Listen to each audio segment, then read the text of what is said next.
If you ever read the boys' own books, that is a jet aeroplane.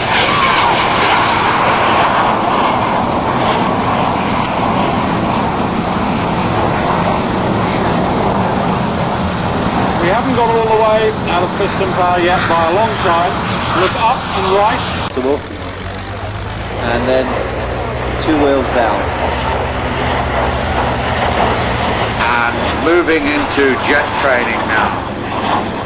Lead aircraft, T-33, developed from the first American jet fighter, the F-80 Shooting Star, made its debut shortly after the Second World War, fought in Korea mainly as a ground attack aircraft, and was developed into the T-bird.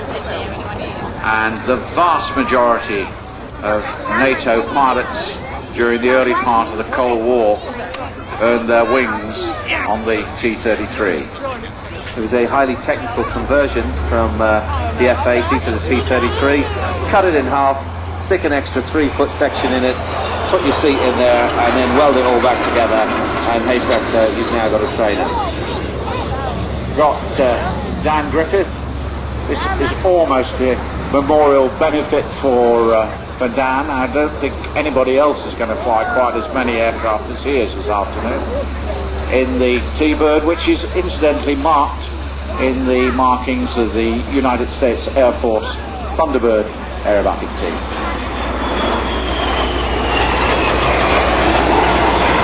And the T-39, which you see running from right to left, the Albatross, designed by Jan Vinnick, plus Boom 68. So again, 1968, a long time ago, but still, look at the design of that aircraft.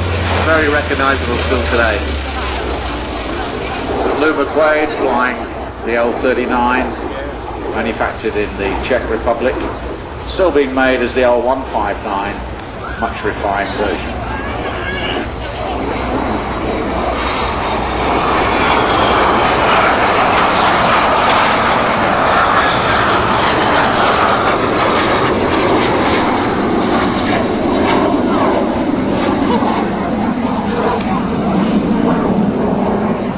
The L-39 was almost the standard advanced trainer of the Warsaw Pact countries during the latter part of the Cold War. T-bird, same role in the first part.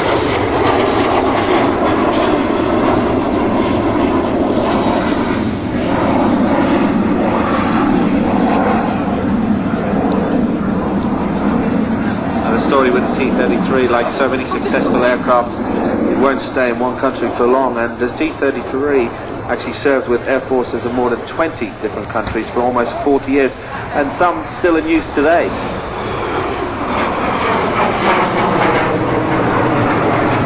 The most sought-after version of the T-33 is in fact the Canadian-built Silver Star, which had the had a British engined, mean engine, as opposed to the Alice J33 engine.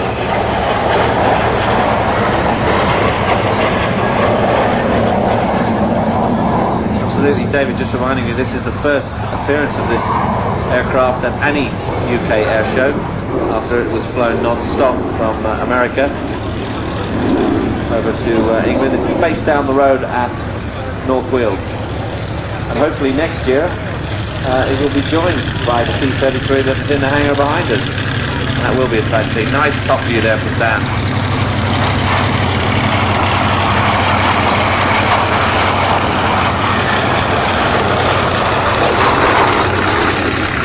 Amazing that only 30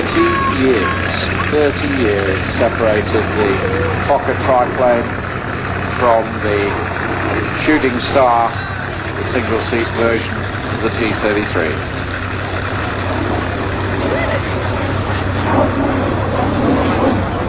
And it's 50 years from the T-33 debut to today.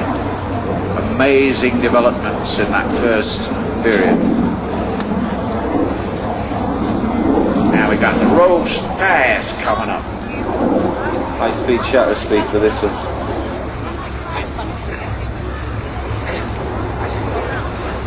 Oh, goody! That means releasing my daddy. That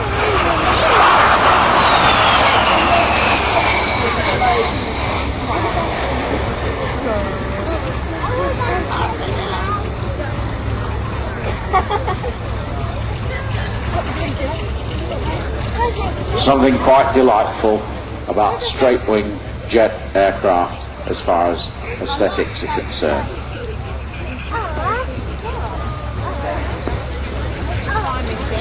Well, Dan's going downwind, and over the American Air Force Museum we can see the L-39 coming back into land. Going to slow things down just a little bit now with our transport section.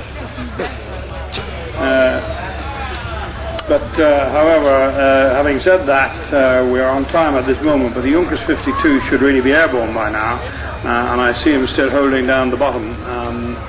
So we are now waiting for the Junkers 52 to get airborne.